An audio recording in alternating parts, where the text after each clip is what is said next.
Welcome, everybody, to the Thoughtful Bro live streaming, as always, on Tuesday at 2 on A Mighty Blaze. We're here to talk about what makes great books tick, what makes great authors tick, and I'm going to give you a few words before we get started. A Mighty Blaze, for those who may not know, is an all-volunteer initiative to help writers reach readers during COVID and now beyond COVID, thank goodness. You can find scores and scores and literally hundreds of our interviews on the Mighty Blaze Facebook pages and YouTube's pages, archived for all eternity. We're live every week with about 6 or 7 new interviews. We have a show called Lit Chick. We have a baking show. We have a Friday Frontliner show. We've got everything you might want, and we are always doing authors who have just pubbed their books. We love to get authors on their publication day so you guys can see what's fresh and what's happening right now, and that is certainly the case today. If you want to support A Mighty Blaze, again, we're not asking for any money. You can subscribe to our weekly Mighty Blaze podcast. You can smash that like button, as they say, on Facebook, Twitter, Instagram, and YouTube. Just give us a like or a follow. Honestly, that just really helps us. If you wanted to get a schedule every Sunday of what's coming up this week, you can just go to amightyblaze.com and sign up for our newsletter, where we don't sell anybody's information or anything. It's just a once a week email that arrives on Sunday and says, hey, here's what's coming up this week. If you are in the mood to spend money, as always, please spend it on page turning, uncategorizable, hauntingly philosophical, ecologically prescient, wildly imaginative, and downright astonishing books like Appleseed by Matt Bell. This book is all that and so much more, and you're about to hear about it for the next 40 minutes. You are in for a treat. But if you feel like spending money, as I said, just go ahead, open up a new browser window, bing, bing, bing, order 6 or 7 copies. You won't regret it. Next week, just a little tease, we're going to have on New York Times bestselling author Jonathan Everson to talk about his new novel, Legends of the North Cascades. It's about a veteran who's suffering from PTSD and goes to live off the grid in the Pacific Northwest. And I love the title of that book. I haven't read it yet, but the Legends of the North Cascades, it just sort of puts me in this haunted, kind of aching mood. What a great title for a book. But anyway, that is next week. And on to this week, mega best-selling author Jess Walter had this to say about today's guest. Matt Bell may have invented the pulse-pounding novel of ideas. Matt Bell is the author of the novels Scrapper and In the House Upon the Dirt Between the Lake and the Woods, as well as the short story collection A Tree or a Person or a Wall, as well as a nonfiction book about the classic video game Baldur's Gate 2. His writing has appeared in the New York Times, Tin House, Conjunctions, Fairy Tale Review, American Short Fiction, and many other publications. He's a native of Michigan, and he teaches creative writing at Arizona State University. His craft book, which is called Refuse to Be Done, which is a guide to novel writing and rewriting again. That'll be out in 2022 with Soho Press. We're going to get into some of Matt's thoughts on creativity and revision later in the show. But as for his new novel, Appleseed, which is out today, it's getting rave reviews, including a review that just dropped minutes ago on the New York Times. Appleseed has garnered comparisons to Jeff Vandermeer and David Mitchell. Stephen Graham Jones said, the reason you've never read a book like Appleseed is that there's never been a book like Appleseed. The Brooklyn Rail, in what I thought was a great review, said Appleseed was shockingly good and went on to say, quote, there's an unabashed earnestness to Appleseed, a love even for the natural world that combines with Bell's lush prose to make this book much more than simple cli-fi. It's sort of a love song for our dying world. Matt, welcome to the Thoughtful Bro. Thanks so much for having me, Mark, and thanks to everybody who's here. This is great. Yeah. This is great. This is great. I mean, we feel so lucky. Matt's not doing a ton of events. He's here on the Thoughtful Bro. It's great on his pub day. So Matt, before we even get into the book, I just have to ask, so the New York Times review just dropped on this book. It was a great review, but I'm wondering, do you hesitate before you click on that? It's a big moment, right? Yeah, I think that's probably fair. You want to have a New York Times review. If you can have one, you want it to be good, right? But I think it really, a rave is great, but it just has to maybe not be a pan. And so, yeah, it's great. And Laird Hunt wrote it. He's one of my favorite writers. And so that was just really fantastic. I would have been crushed probably if Laird had hated the book. Yeah. So I'm glad he did. But yeah, no, it's fantastic. I think sometimes those links come through my publicist, and you get that little like, you can almost tell the tone when you open it. It's like, this works great, or like, we'll find a pull quote somewhere. Right. Sort of Oh God, what did I just read a crushing review of another book in the New York Times, and I was like holding my head about it all morning. This poor author. But what I'm just curious, what did your publicist say? Like, hey, Matt, you're gonna like this, or yeah, something like that. Like it's a rave or something. Something very positive. My first novel got a pretty rough review in the New York Times, so I've been on the other side of that too. Oh, wow. It's one of those things, yeah. You hope to be here you are, folks. Take heart. Matt got crushed in a review, and now here he is with like what is no doubt a book that's going to be garnering a lot of awards. Okay, so on this show today, we're going to talk about a few big things. We're going to talk about the book, obviously. We're going to talk about some issues around climate change and cli-fi as a genre, and then we're going to get into some of your craft stuff at the end. But before I even ask you what the book is about, I just want to make a kind of superficial comment, which is that so I love the cover of the book, okay, but here's something very more specific that I love. I love the ratio of the font size to the page size. And I feel like in your reaction, I'm seeing you that you agree, but like, this is a super important thing to like, whether I will even finish a book. If the type is just the wrong size or whatever, it's just, it really hinders the reading experience, which is like a great thing for reading electronically, I hate to say, because you can adjust that. But as for the printed book, like, Matt, the ratio is just perfect for me in this. Yeah, me too. I mean, it's a long book, and so there's the temptation to like squish the font to make it seem shorter or to save pages or something. And I'm really glad they didn't. It was like it was my only design thing I was stressed about. I was like, don't print this in that little tiny 700-page font where you can't do it. Because I do the same thing. I pick up books in the bookstore. I'm like, oh, I'm not gonna be able to read that. I won't enjoy spending time with it. And I do the same. I read ebooks sometimes because I can't read the font and the I just we spend all day reading it on the screen. I have to have a gentle book. It's great. I really appreciate how they laid out the book. It's really nice. Yep, it's folks. It's a beautiful book to just kind of hold in your hands. So it adds to the aesthetic experience. But anyway, enough of this pitter patter. Matt, tell us just what is the book about? Sure. It's a epic speculative environmental novel. It takes place over 1,000 years. It started out, the initial idea for it was I was trying to write a mythological retelling of Johnny Appleseed set in like the end of the 18th century. So one of the storylines is sort of set there. The middle storyline is then sort of a near future, like 50 years in the future, kind of a late climate change America, about a scientist turned rewilder turned resistance group member who are trying to stop a plot to geoengineer the stratosphere. And then the far future part takes place like 700 years in the future from now, begins with a bioengineered clone who's living atop a continental glacier by himself, sort of at the end of history. And then from there, it gets simpler. No, it's a kind of big, weird book.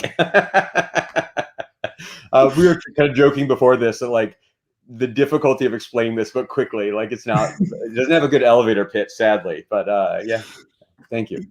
I mean, so I want to get into directly that in terms of like what to praise about the book. I mean, you sort of like I personally didn't even know where to start. I mean, so here's like some of the things that often get praised in your work is like the artistry on the sentence level. Certainly, this is a rich novel from the prose artistry point of view. I posted on social media about this that like I thought just like, the imagination of it clearly and the invention of it was just its own delight. I mean, you do have, especially in the near future story thread, there is a pulse pounding aspect to it. I mean, this is very much a story about like the end of the world literally happening in many ways. And so there's like that kind of page turning aspect to it. But I also had this kind of meta page turning feeling. Like I had this like meta appreciation of like, geez, what is Matt going to come up with next? I mean, I was like page turning because I'm like, this is going to blow my mind. Nope, that's going to blow my mind. And so anyway, I guess the thing that I want to say about it is that what I liked perhaps most of all was the grand conception of the work. This is a deeply ambitious book. And it's about this grand sweep of time. And you said in an interview, you said, I wanted to tell a story spread over a long period of time and taking place in multiple locations, because that's how climate change works. And that was a super interesting comment. But to me, it just, the 3 time periods that stretch over about 1,000 years, and yet somehow you brought it all to life. It's that grand conception that sort of hit me the most about this work. Yeah, thank you. You know, I think one of the things that turned out to be the challenge of the book was that it was really writing like 3 novels, you know, like these 3 timelines were at one point like fully novel length. I mean, it's like 480 pages now or something, but it was longer at some point. And it really was like a 60,000 word novel, 6,000 word novel, and a 40,000 word novel in these 3 timelines.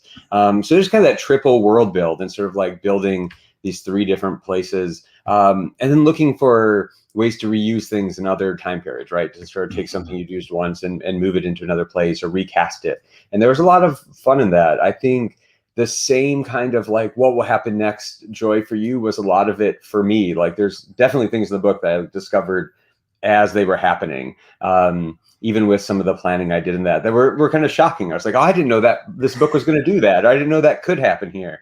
And that seems to be a thing not to lose talking about it when it's all done, as if I like master planned it and was just like, oh, I sat up and made up all this stuff and then wrote it out. But I think like that sort of following along and discovering as you go is so much of the joy of writing, and feels like the reason that the book feels that way is that it's that, you know, surprise in the writer makes surprise in the reader to some extent too. Like there were a lot of things that were shocking when they happened for the first time. That was really kind of a blast to experience myself. I wouldn't want it any other way, you know? Yeah, I had another writer on the show who's also a writing professor named Joshua Henkin, and he was on a few weeks ago, and he said the thing about, you know, knowing where your book is going is like it's great to know, it's okay to know where your book is going as long as you're wrong. Yeah. And I love that. I mean, that's sort of, and I know you, you know, you've said that you don't outline, but you sort of sometimes outline sort of in the middle of the process you outline. But yeah, it makes sense to me now that it was surprising to you as it came about, because it was so many things took me by surprise and kept the story kind of going in unexpected directions. Yeah, even to the point of like how the storylines intersect in places where I was like, that's who that is, right? You have those sort of like moments where like I was also like taken aback by things, and that feels really lucky to sort of get to have that experience. It's it's a reason to write in some extent. It's just to like have those, make your own game that way, you know, have your own sort of surprises that you get when you're reading. Yeah. So, I mean, so one thing that happens when people review this book is there's a lot, it happens more than I think than a lot of other books that I've seen, is that people try to come up with comparables for this work. And looking at myself, I mean, I also was trying to come up with comparables. And I think part of the reason for that is that as a reader reacting, you're like, this is so unlike, as Stephen Graham Jones said, it's so unlike anything that I've read. I want to try to ground myself in some way. And so definitely I saw the Jeff Vandermeer, this kind of like the awe and kind of uncanny and overwhelming force of nature. I saw David Mitchell and Cloud Atlas, you know, interlocking story told across a great centuries and in your case 1,000 years of time. But here's one comp that I wanted to put by you that I haven't seen anywhere else, and I think it's 2001: A Space Odyssey. And I mean, maybe that's like a little bit off the deep end, but I mean, I love Kubrick, and I just thought that like one of the great things that works about that movie is that it's like that is a story that's told across millennia, from kind of before humanity even began as a species into the future. And he's talking about similar things like artificial intelligence and the fate of humanity. But anyway, I just thought like part of the grandiosity and the force of that film is also applicable here. And what gives your book force is this grand sweep. Can you see that comp at all, or? Yeah, no, that makes sense to me. You know, I really like Kubrick too, but I actually hadn't seen that movie until a year or two ago. I probably watched it when I was writing the final draft of APPLESEED. I had a place where I got like image poor. Like I just like my brain was like out of images, and I started watching like a lot of movies, just trying to like jam. Like books weren't helping me. Like I needed like just like raw visual data, and I was watching a lot of movies, including a lot of science fiction, just trying to restock to some extent. But yeah, that's great, and I love that comparison. I think that makes a lot of sense to me. One of the part of that scale that I was talking about, that interview, or wanting to tell a long story, was also trying to like connect things in a way that like these things aren't different. Like the settler colonialism of the 1800s is like the same as the Industrial Revolution is the same as climate change now. They're not steps to me. Like they're like a continuum. So that trying to make that story long, once the mythic elements are there, allowed to go back to like Greek myth to make that story longer, you know. And I think looking for ways to make the canvas of the book like as broad as possible seems like similar in that way, and to have things be kind of archetypal or to have them be durable across the storylines, and that might be a similar kind of Kubrickian move there in 2001. Yeah. I mean, another thing, and I'll just put it to you rather bluntly, is that this is another thing that's in common with Kubrick, I think, is like, it feels like it's a big book. It feels like it's a big work of art. And you know what I mean by big. Like, you're swinging for a grand slam here. And did you feel that when you were writing it, that you wanted to write a big book? I mean, I think you always want to write probably the biggest book you can. But, you know, it's funny because I think with my last novel, I think I had maybe a more specific feeling of that, where I was like, okay, like, I mean, maybe this idea that your success or your artistic abilities will be like algorithmic or something. It's like, well, that was a good book. Now I'm going to write a great book, you know? And I felt like I was like trying to write something that would like win an award or something. Right. And then I obviously know that this is a big book and it's taking on kind of big things. But I really think a lot of my day-to-day work was like, have fun, enjoy yourself, make something that you think is interesting, think through things on your own. The experience you're after as a writer is like what happens to you while you're writing. You know, if you tell somebody on day one that you're writing a book about a Fawn version of Johnny Appleseed, people will just tell you not to do that, right? Like the ambition of the book is sort of like a bad idea. I think, you know, I didn't tell my agent what the book was about till it was like done, right? Because he would just be like, please don't do that.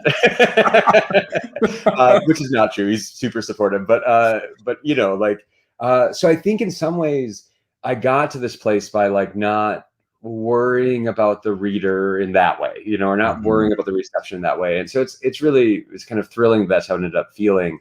But making something big for myself or making a place to put everything. Last thing I'll say about this, and I'll stop blathering on about it, but I think one of my rules when I'm writing a novel takes so much stuff to go, like just to make one, you know, like if you only use the stuff you came up with at the beginning, you just peter out after like maybe 100 pages or something, right? And so one of my rules is like everything I'm interested in when I'm writing a book goes in the book. I don't save anything for later. I try to just use it all. And I think that's one of the reasons the book feels big, is like everything I was interested in or got interested in while writing the book went in the book. There's some stuff about like climate refugees in the book. And I think at some point I got interested in that and I was like, oh, maybe I'll write a book about that later. And then I realized I was writing it now, right? Like it's sort of like everything goes in. And the book just becomes this container for everything you were thinking about for 4 or 5 years. And so the scope is bigger than if I was like, this is what the book is. And I never adjust from that. I love that. And I have a similar feeling myself, that when you're working on something, you have these same, it's just, I mean, you said it so much better than I'm about to regurgitate it, but this feeling that like, you know, I'll save that for later. That's a great idea. Maybe another book. And then you think like, yo, what am I waiting for? Like, let's just put it in here. I mean, who knows if for whatever reason I'll even get a chance to write that other book. I might as well just put it all in now. I've never heard anybody quite put it into words like that. So I'm really glad you said that. Yeah. Well, there'll be more, right? Like more stuff comes. You use the best stuff you have and more stuff comes. Like you have to sort of believe that like the best thing is not the only thing. Yeah. Exactly. That is so much it too. It's about confidence too. Right. It's like the vessel will replenish and I'll have more to say later, you know? Yeah. You probably hear this too, but I hear students say things like, I'm not good enough to write that book yet, you know? And it's like, you're going to get good enough by writing it. And then you'll just there'll be like another book past it. I mean, like that waiting to write a book feels, I mean, I think sometimes you try things and you can't do them. That's different, but you have to try. I think, you know, you get there by doing it. I want to be empty, you know? Totally. That is great writing advice.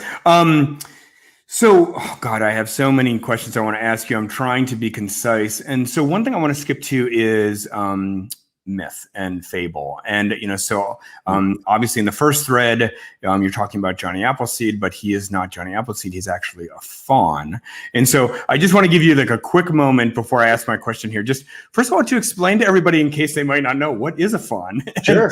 And why is the historical figure Johnny Appleseed, why is he a fawn? Yeah, so a fawn or a satyr, which are not quite the same thing, but close enough for my work. Half human, sort of half goat creature from Greek or Roman mythology. Pan's Labyrinth, the Guillermo del Toro movie, is a fawn, right? Pan is a fawn, or a version of one. And so I got this idea from listening to Michael Pollan's Botany of Desire. I was out for a run. I was reading a lot of Michael Pollan books in like 2016, and he starts talking about Johnny Appleseed, who I really loved as a kid. I loved that folk tale. I love that Disney cartoon of Johnny Appleseed, like from like the 50s. I watched that a lot when I was a kid.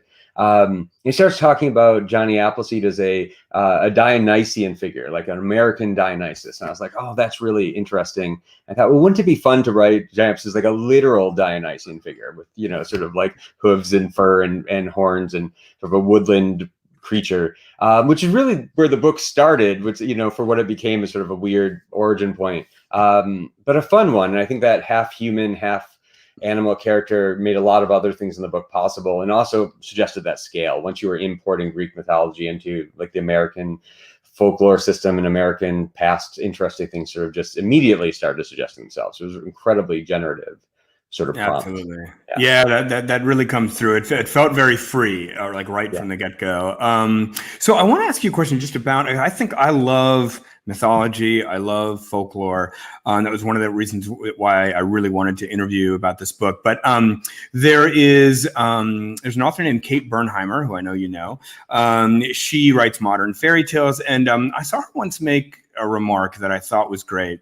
She said, quote, "Myths resonate so much with modern audiences because we've lost our sense of the sacred. There's little room left for the sacred when mankind places itself above all other forms of life, both real and imagined." And I thought that was such a great quote. Basically, there's nothing that nature can do that's more interesting than an iPhone or sending Richard Branson to space. But I, as the reader, I, as the consumer of art, crave this feeling of awe. And certainly awe before nature is one of the most powerful feelings. And I feel like myth sort of lets you access those feelings a little bit more easily. I wanted to turn that back to you. Yeah, I think that's right. Absolutely. I was raised Catholic and was at one time like very. I think you can tell. Like, I mean, this is a book written by an ex-Catholic for sure. But I am not particularly religious anymore. But I do think that feeling of the sacred is still like a thing to be sought. I mean, it's one of the reasons to write. Is another reason to try to get to those spaces. A thing I think about a lot is mystery in like the Catholic sense, like the mysteries of the faith and the mysteries of the resurrection, or the mysteries in the rosary, and the way as I understand it, like those mysteries operate. The more you study them, or the more you think about them, or the more you pray at them, like the deeper they get. They're not solvable mysteries. They're mysteries that open as they deepen, and that's like the feeling I want in a piece of art often. And I think fairy tales and myths feel that way. There's an inexhaustibility to them. Like you just can't wear out a fairy tale by retelling it. You can't use up the material of it by reading it again. It makes them very durable, and it's sort of an interesting thing to return to over and over. I mean, I think my favorite fairy tales I've read 100 times, and like they just don't wear out. They sort of become better. And that's not always true of, like, I think a piece of contemporary fiction even, right? Which does not always have that same kind of, durability or inexhaustibility. But yeah, the deepening mystery. I think when I'm writing a novel, especially, you set up all this stuff. Like this book has all these crazy parts, right? And these sort of things like, what does this mean? How does this work? And there's a moment where you could answer all those things. And I always feel a place in the novel where like the mystery's closing down. I'm answering the questions. And I'm looking for a place to like open it back up, or to open back the mystery. Because if I hit the end of the book and we've hit the bottom of the mystery, then you're done. And I think like trying to find that place where the ending opens into new mystery, or like the mystery beyond the mystery, is really where I'm trying to get by the end of something. Yeah. And I want to make just a comment about that, which is that another thing that I particularly liked about the conception of this work is that you are using these classical tropes of myth and fairy tale, and you're juxtaposing it with extreme, just super high tech future, 700 years in the future technology. And I just sort of like that this classical kind of elemental mythology is side by side with that. Because I think like if you had just written, say, and the Johnny Appleseed the Fawn story, but it wasn't, I would just be like, oh, well, I have an iPhone now, so who cares about this? Like nobody thinks that way anymore, right? But there is this way that myth is a reality in the same universe as this very advanced technology. I liked that. Yeah, and that's true now, right? Like we're sitting here talking about our admiration for these stories, that these are a place we go for, like, to commune with the sacred. And like the last time I read a fairy tale was probably on my phone, right? Like you sort of like the portal is still weird, but they are both living next to each other in us. I mean, obviously, religious stories and religious faith works that way for billions of people on Earth, right? You're absolutely existing in both those worlds. I think a way in which that works for me, or that even though I'm not religious in the same way, it still exists in me, is I was raised in a very like literal kind of spiritual family where like people who believe like angels are real beings that come to Earth and interact with people. So that's not magical realism then, right? That's realism. And so like a fawn next to a technology is in some ways like the realism of my childhood, as opposed to like fabulism or the fantastical, even though those are easier words to describe it than like Matt Bell's weird realism he has left over from beliefs he no longer believes, which is not a part of the bookstore. So we have to sort of retag it. But I think that's really central to my work, is that sort of in the same way that cooks go back to their like childhood flavors to like when you start your own, like, or something. There's a similar, like those childhood ways of seeing the world, whatever your unique ones are central maybe to the art you might be able to make. And I think that's part of it for me, is that way that the mysterious or the magical rides alongside reality and does not replace it, or I don't know, they're equal as opposed to separate. That's really cool you said that. And I think like in all that I've read about this book and about you, I don't feel like that point has particularly come up yet. So I'm glad we got to that place. That's really interesting. I want to move on to some other things. We're running back. We've only got about 15 minutes left here. Climate change. One of the effects of this book, again, the juxtaposition, which again, I keep coming back to the conception of this work, which I just think is so brilliant and so central to the success of the work.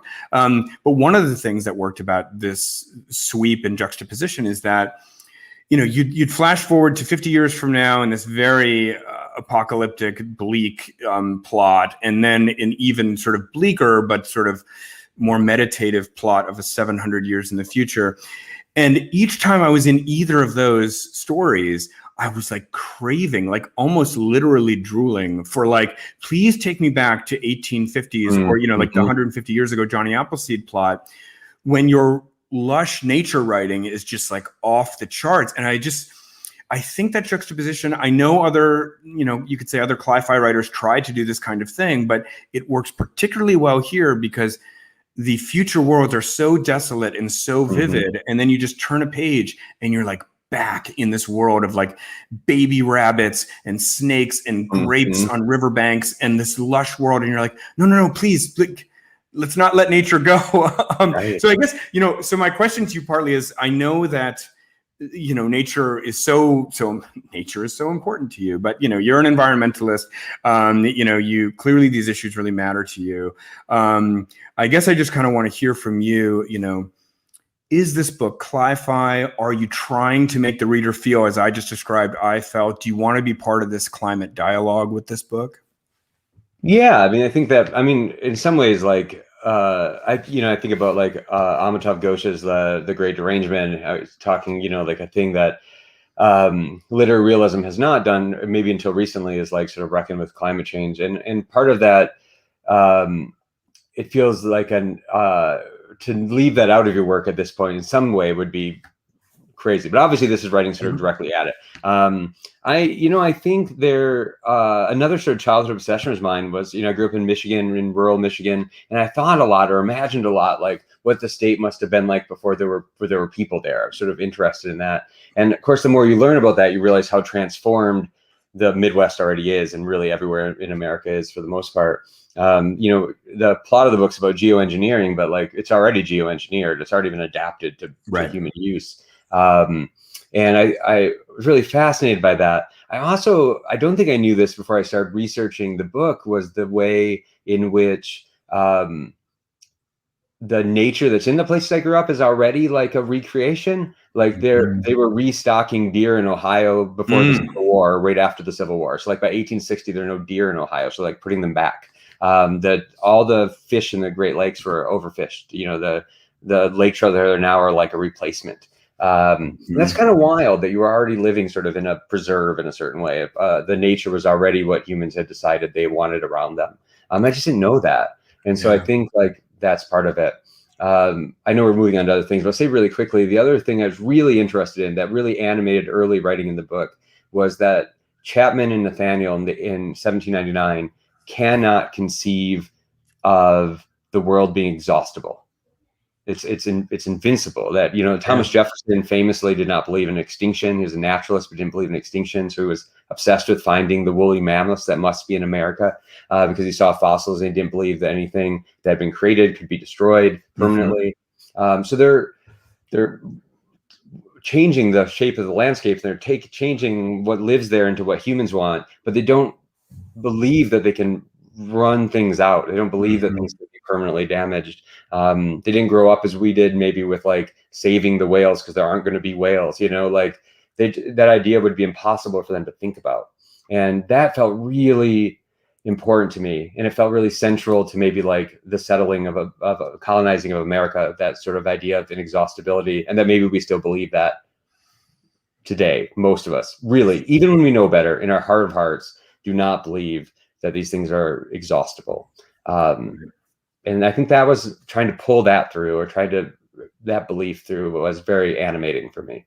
Yeah, I felt that. I think there's a line in the book, like, there's always more wilderness, you know, but just on another quote from the book that I really love, that was so great, is there's a quote: "There is no such thing as sustainability if humanity always wants unlimited growth." And I sort of want to like say that again to make sure that lands, because this is like an incredible idea.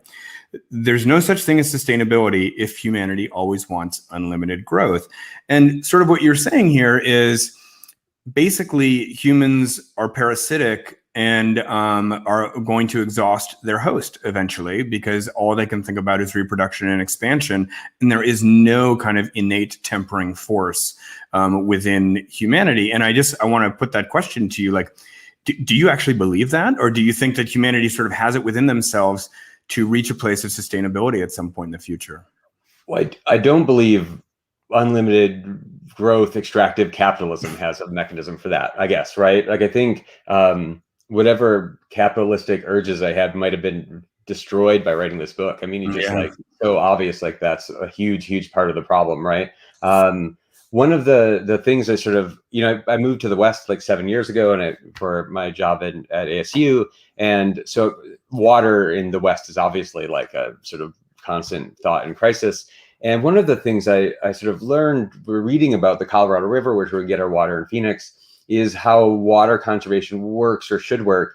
And as part of it is like, if you make a suburban neighborhood more efficient, you use less water, you put in no lawns, put in rocks and cactus, and, you know, kind of more natural landscaping, and you put in water efficient showers and toilets and appliances and all this stuff.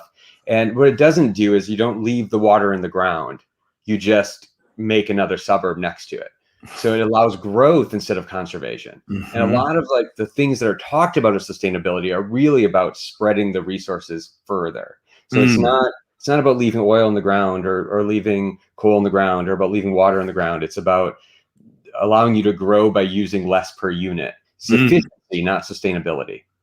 And I think that's really important. And I feel like is easy to miss, like a lot. And, you know, the same research could be used that we do for the sustainable growth could be used to do sustainable restraint. But that's not how we do things, because we're in a growth-based capitalistic economy. Right. Oh man, that comes through so much in the book. And I want to ask you something else. There's sort of a, I am not nearly as educated as you. Of course, I'm concerned about the environment, but I'm not an environmentalist per se. What I mean by that is I'm just not educated much about these issues the way you are. But, you know, one kind of like pet argument that comes from, these extractive capitalists is something along the lines of, well, it doesn't matter if we do this now because humanity is innovative enough that whatever damage we do, we will be able to fix through innovation. And I feel like the middle story of your book is sort of like the big sort of like explosion of that idea. And I just sort of like, obviously your, this beautiful, like crazy story that you have in your book is sort of a way that you tackle this, but maybe just in your own words right now, can you just respond to that theory that humanity can always engineer itself out of a crisis? Yeah, I mean, in some ways, it's just like more of the disease will become the cure. Like that seems not true to some extent. That obviously, I think what I think about a lot is like Elizabeth Kolber has a new book out called Under a White Sky, which is also talking about geoengineering. That title metaphor is also in my book. She talks about like we're going to have to do some of these things, like some of these technological solutions will probably have to happen. And I think the reality is like there are easier ways to deal with climate change if we do them earlier. And every minute we delay, we're going to do a drastic, cheap thing, as opposed to do the harder thing that takes more like systemic change. So like geoengineering the stratosphere, if it's possible, is a cheap and relatively simple thing that will not solve the underlying problems, but would lower the temperature of the globe. But it's cheap easiness is the reason it's being talked about. Andrew Yang ran for president with that as part of his climate change platform, that we would geoengineer the stratosphere. I think he's the first person to do that. It was right when I was selling my book. It was super helpful to have him. But I think we should be leery of cheap fixes that mean we don't have to change. That's again that sustainability thing. Something that says you won't have to change your life. You'll keep doing what you're doing. We'll turn the sky white and lower the temperature 2 degrees, and you can keep driving to the mall. And right, it's like, and I drive to the mall too. Like I get it, it's hard. But I think, I see Margaret just said in the comments, I studied that in 2008. I say this is the other thing I really, really learned researching this book. The solutions are known and have been known, and it's the will to do them that is mostly the problem. In almost every sphere of our life, we're sort of told the thing is too confusing or too difficult or too hard. So just keep doing what you're doing and don't worry about it. And that's not true. I think most of the things we could solve in our society are sort of like people have been studying them and know the solutions, and it's just whether we want to implement them. And that's the trick in some ways, is that we have to. But I feel like it's getting more possible. I think that willingness is going up. I feel like it was going up as I was writing the book. I could see more people directly engaged in some of these questions and directly wanting to know what can we do. And so more people will find those answers. I mean, the Green New Deal is a very American version of the answers. Like I think we should do a lot of that stuff. Like that would be much better than not doing it. Yeah. Great. All right. So we've got a few minutes left. I want to make a hard pivot into some craft questions here, because I know that you're a creative writing professor. You have a book coming out, and your book is called "Refuse to Be Done." And so, just give us like the quick elevator pitch about what "Refuse to Be Done" is about, and maybe if you could give us like one principle that's in that book that is just not really out there in other books that is particularly unique to you. Sure. I think the conceit of the book is it's how to write a novel in 3 drafts, which is, really 3 phases, not 3 drafts. I'm sorry to ruin the promise before you even get to see the book, but we're really thinking about like the generative revision that you do to keep writing, like ways you look at the material that you're producing to produce more material. So like first draft is this sort of generative, how do you get a book written, and how does revision factor into that? Second draft being sort of narrative revision, how do you make the story the best it can be? Mark and I think we're talking before this, we were on, but about like my outlining tends to happen after a first draft. I do this like molding of the material. That's part of narrative revision. And then the third draft being the kind of polishing where you make the book great. And sort of, kind of tactics for each of those 3 phases. I think the sort of central tenet in some ways that comes up a lot in the book, and it feels like the hard truth people often don't want to hear is, or even though you'll hear it all the time from other writers, is when in doubt, rewrite instead of revise. I think it's hard to make a bad thing good by tinkering with it. But sometimes you make a scene that doesn't work, but it's doing something that the scene needs to do, and you can write a new version of it, knowing what it needs to do, and it's better. And I think so much time is spent tinkering with things we should just try again at.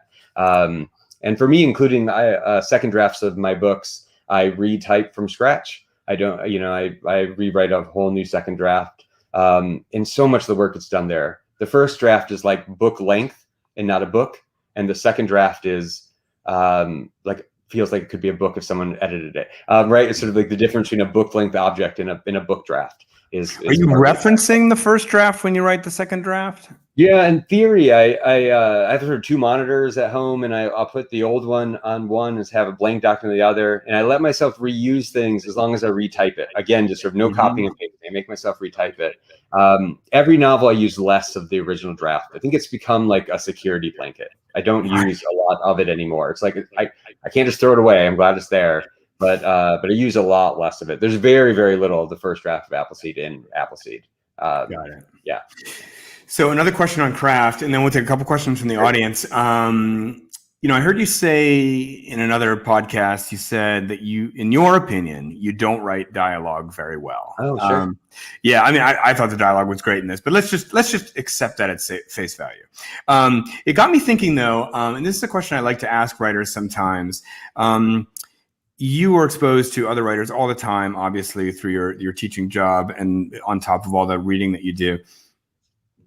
Is there a certain, if I put you on the spot and said, Matt, what is the quality of your writing that you are truly elite at?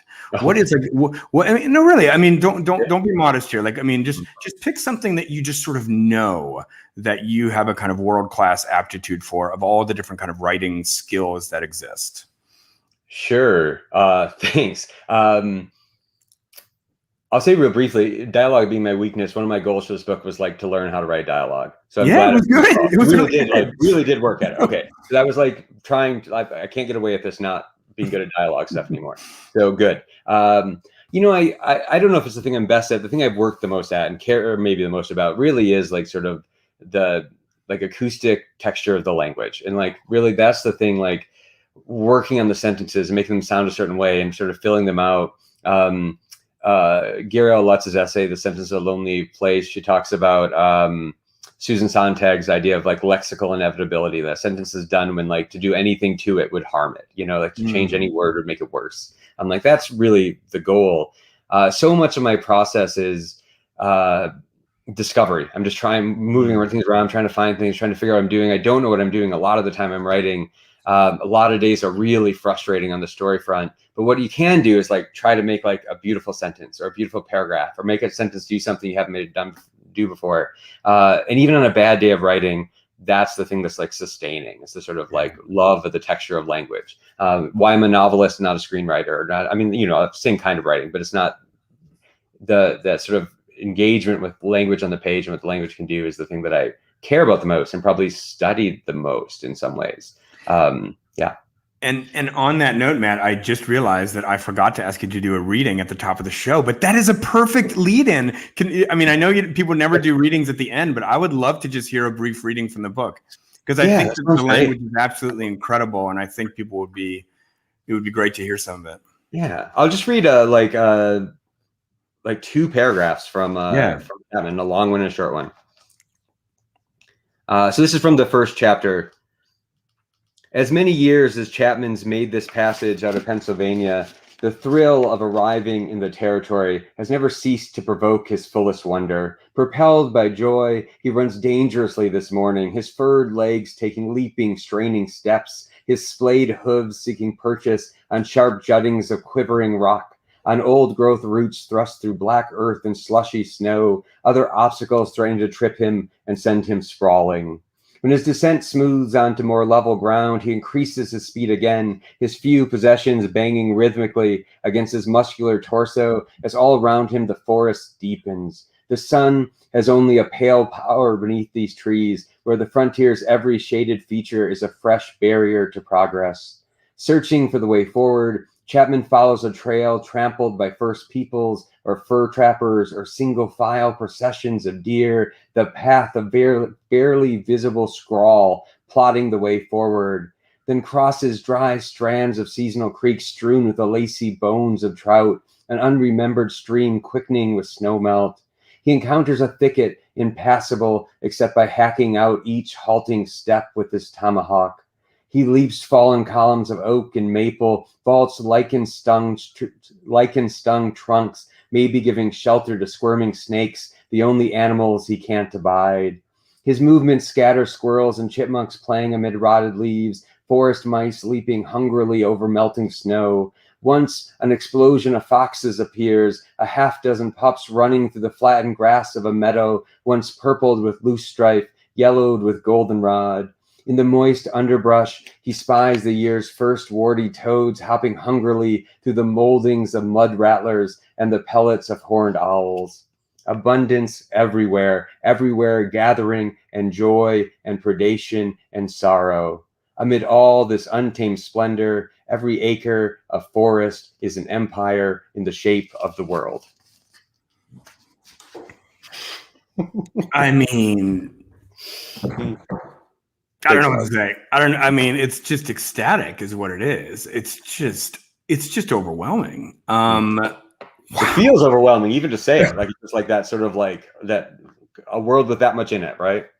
Yeah. My goodness, that was overwhelming. What a reading. Goodness. All right. Look, we have to wrap soon. We do have a question or two from the audience. Why don't we have my producer put it up? Okay.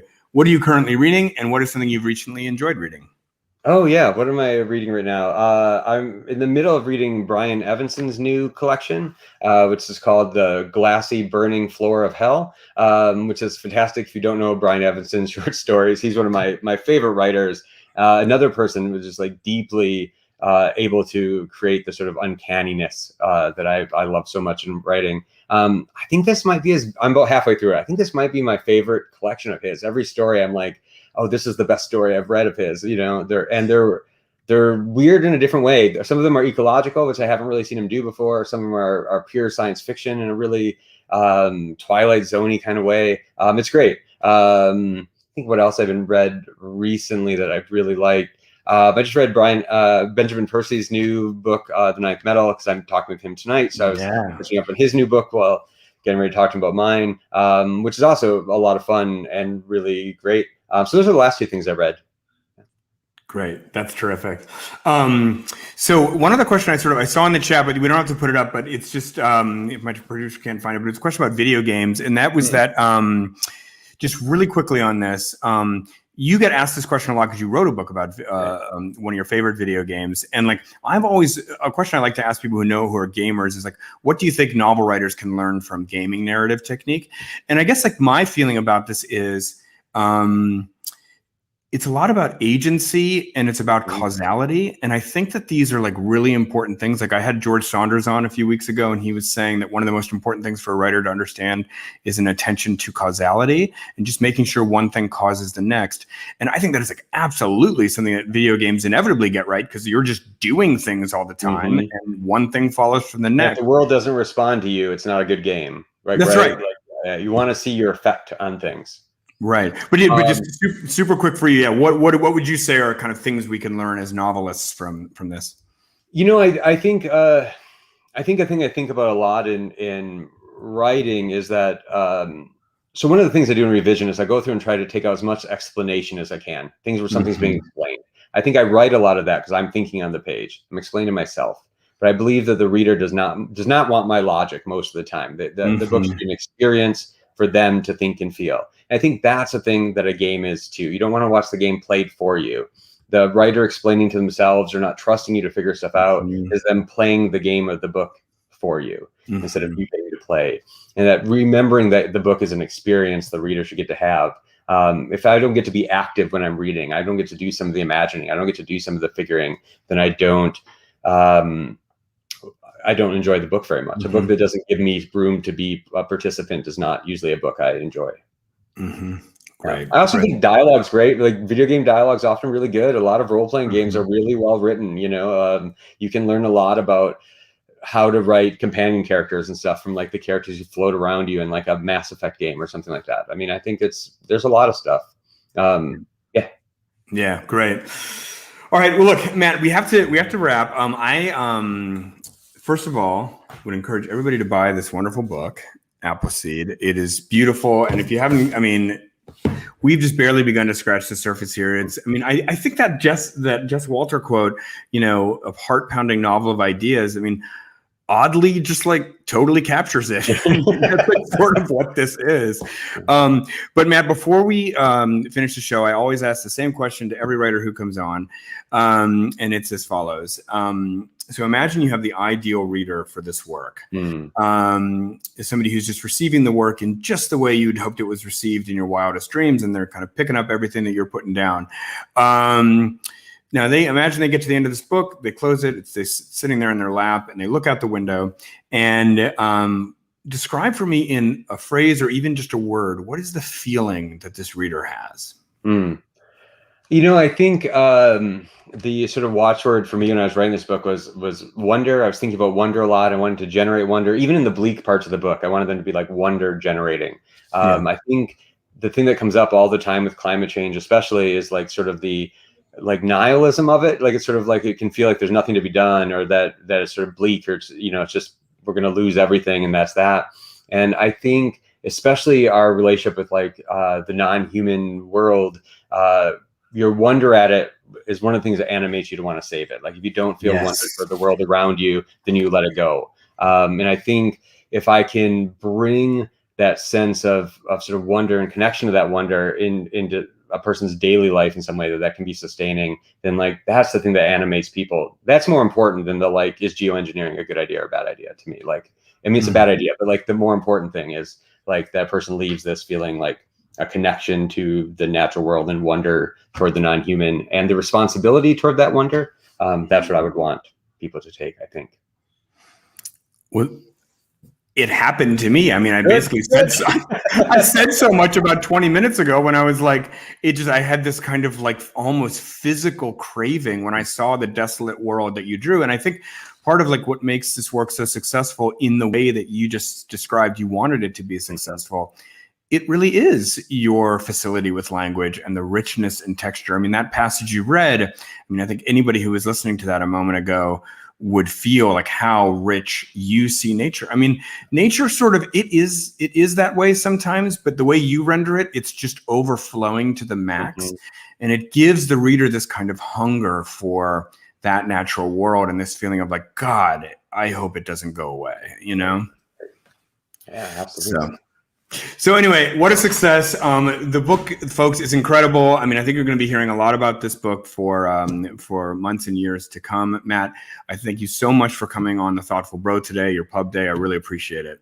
Yeah, thanks so much for having me, Mark. Thanks to everybody who's here and for the comments that are popping up. It was really great to sort of feel you in the audience. Yeah, appreciate it.